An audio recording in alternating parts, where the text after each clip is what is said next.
Welcome back. ഇതാണ് നമ്മുടെ അസീഘാട്ട്. മഴയും വെള്ളമൊക്കെ പോയി കണ്ടാൽ മനസ്സിലാകും. കണ്ടോ, ഒരുപാട് പങ്ക് താന്നു. എന്നാലും പഴയണക്ക് മൊത്തം ആയിട്ടില്ല. കാരണം ഇതിപ്പം അസീഘാട്ടിൽ മാത്രമാണ് കുറച്ചെങ്കിലും ഇപ്പം വെള്ളത്തിന് കുറവുള്ളത്. പക്ഷേ താഴോട്ടൊക്കെ നല്ല രീതിയിൽ ഇപ്പോഴും വെള്ളമുണ്ട്. അത് താഴോട്ടുള്ള വീഡിയോ ഞാൻ കാണിക്കാം, അപ്പോൾ നമുക്ക് മനസ്സിലാവും. നേരത്തെ അവിടെ ഒരു വലിയൊരു മരം നിന്നിരുന്നു, അത് മുറിഞ്ഞ് വീണ്. അവിടെ നല്ലൊരു മരമായിരുന്നു, ഭയങ്കര വലിയൊരു തണലിൽ വരുന്ന മരമായിരുന്നു, അത് പോയി. ഇതാണ് അസീഘാട്ട്. കണ്ടാൽ മനസ്സിലാവും. ആ ചെളിമണ്ണ് ഇപ്പോഴും അവിടെ നിൽപ്പുണ്ട്. ആ പടിക്കെട്ട് മൊത്തം ചെളിയാണ്. ഇനി അതും വൃത്തിയായി കളഞ്ഞാൽ മാത്രമേ അവിടെ ഫുള്ള് ക്ലീൻ ആവത്തുള്ളൂ.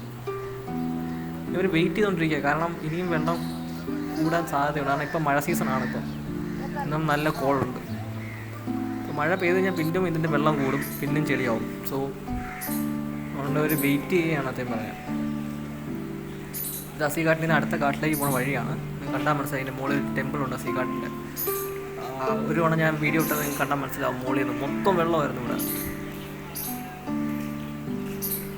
ആ കാണുന്ന ടെമ്പിളാണ് ചെറിയൊരു.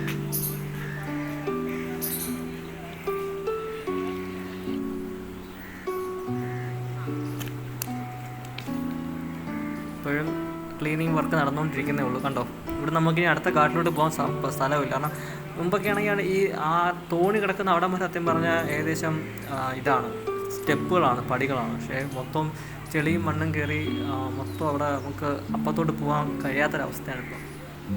വൃത്തിയായിക്കൊണ്ടിരിക്കുകയാണ് എന്നാലും അവർ.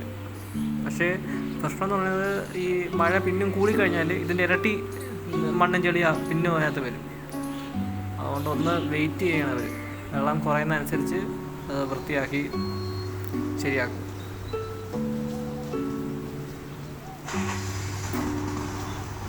ഇത് ഏർലി മോർണിംഗ് ആണ്, ഒരു 6 മണി ടൈം.